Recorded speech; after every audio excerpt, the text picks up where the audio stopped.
ایک مثال ہے، پیغام کو ختم کر رہا ہوں، دھیان سے سنیے گا. حلال کمائیے، حساب سے خرچ کیجئے. میں گارنٹی لیتا ہوں اللہ جو دے دے گا آپ کو دنیا نہیں دے سکتی. مالا مال کر دے گا، کسی کا محتاج نہیں رکھے گا. ایک مثال پر، اس ہندوستان کا ایک بادشاہ گزرا ہے، اس کا نام تھا ناصر الدین محمود. اس کی تاریخ میں آپ کے سامنے رکھنے کے لیے جا رہا ہوں. اس سے پہلے ایک بات مولانا علی میاں ندوی رحمۃ اللہ علیہ، اسی ہندوستان کے عالم دین ہیں، ان کے حوالے سے سنا رہا ہوں. دعا کیجیے اللہ ان کی قبر کو نور سے بھر دے. ان کے پاس ایک باپ کی بیٹی کے باپ کا خط آیا. اس خط میں لکھا ہوا تھا، حضور مجھ کو اجازت دے دیے، میں زہر پی کر کے مرنا چاہتا ہوں. ارے اللہ کا بندہ، زہر پی کر کے کیوں مرنا چاہ رہے ہو؟ کہ مجھ کو 4 بیٹی ہے اور گاڑی کا مطالبہ ہے، سامان کا مطالبہ ہے، پیسے کا مطالبہ ہے. ایک بیٹی رہے تو پورا کرے مطالبہ، 4 بیٹی کا مطالبہ میں کہاں سے پورا کروں گا؟ بھیک بھی مانگ کر کے لاؤں گا تب بھی مطالبہ پورا نہیں ہوگا. مجھ کو اجازت دے دیجئے، اس ذلت سے مر جانا اچھا ہے جس میں سماج آنکھ کے باوجود بھی اندھا ہے، زبان کے باوجود بھی گونگا ہے، پیسہ ہونے کے باوجود بھی غریب ہے، لالچی ہے، کنگال ہے، غریب کو لوٹ کر کے امیر بننا چاہتا ہے. خدا کے واسطے یہ ظلم مت کیجئے.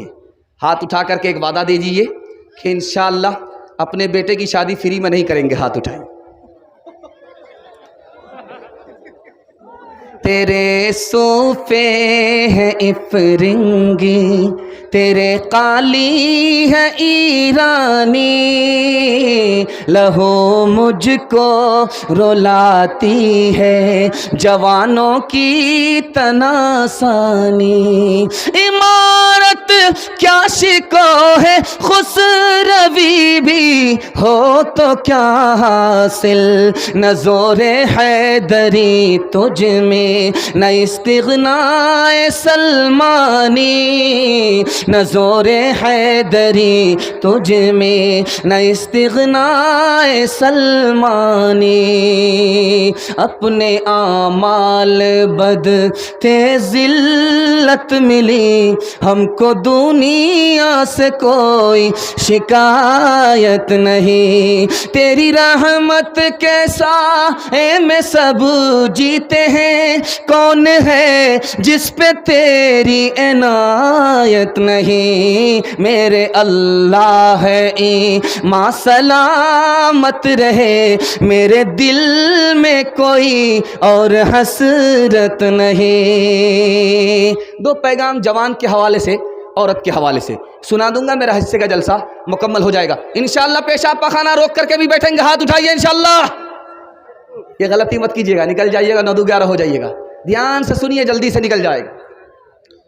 یہ بستی ہے، اسی کے آس پاس میں کہیں قبرستان ہے، آس پاس میں کہیں قبرستان. بستی یہاں ہے، پیچھے قبرستان. قبرستان کو ایک صحابی جب بھی دیکھتے تھے 2 رکعت پڑھ لیتے تھے. قبرستان سے گزرے 2 رکعت پڑھ لیا، قبرستان سے گزرے 2 رکعت پڑھ لیا. صحابی سے پوچھا گیا کہ آپ قبرستان دیکھ کر کے 2 رکعت نماز پڑھتے ہیں؟ کہ یہ جو قبر کے اندر مردہ ہے اس کے دل میں حسرت ہوتی ہے، کاش کہ مجھے بھی 2 رکعت نماز پڑھنے کا موقع ملتا اور میری نیکی میں اضافہ ہوتا. جانتے ایک تلوار ہوتی ہے، تلوار سے سر کٹ جاتا ہے، لیکن ہماری عمر کو تلوار سے کاٹنے والی کون سی چیز ہے جانتے ہیں؟ یہ رات ہے، یہ دن ہے. جیسے رات کٹتی ہے میری عمر کو کاٹ دیتی ہے، جیسے ہی دن گزرتا ہے میرے زندگی کے حصے کو کاٹ دیتا. دھیان سے رکھیے گا. تیسرا نمونہ آپ کی خدمت میں آ رہا. 2 ٹنکی ہوتی ہے، ایک میں ٹوٹی ہے، ایک میں ٹوٹی ہے ہی نہیں. جس ٹنکی میں ٹوٹی ہے اس کو کھولا گیا، پانی نکلا، اور جب پانی نکل گیا تو بند کر دیا. اس ٹنکی کا پانی بچا ہوا بھی ہے، خرچ ہو رہا، بچا ہوا ہے، خرچ ہو رہا، بچا ہوا ہے، خرچ ہو رہا. ایک ٹنکی ایسی ہے کہ اس میں ٹوٹی ہی نہیں ہے، پانی رس رہا ہے. یہی ہماری زندگی کی مثال ہے. وہ رس رہا ہے، رس رہا ہے. آج بچپن میں ہے، کل جوان ہوں گے، اور آج جوان ہے، کل بوڑھے ہوں گے. اس کے بعد آخری اسٹیج قبر ہے، اس کے بعد حشر ہے. حشر میں خدا کے سامنے کھڑا ہونا. زندگی دی کہاں آباد کیا، جوانی دی کہاں برباد کیا، مال کہاں سے کمایا، علم کے مطابق کیا عمل کیا. دھیان سے رکھیے گا. بہت دھیان سے اس کو سنیے گا جو میں آپ کو سنانے کے لیے جا رہا ہوں. جب تک جوانی ہے تب تک زندگانی ہے، جیسے ہی جوانی گئی زندگی ختم ہو گئی، اب کچھ نہیں ہے. آپ دیکھ لیجئے، سب سے طاقتور پاورفل جو سرمایہ آدمی کے پاس ہے وہ جوانی کا ہے. جوانی گئی زندگانی گئی. لیکن جوان کو شیطان دو دھوکہ دیتا ہے.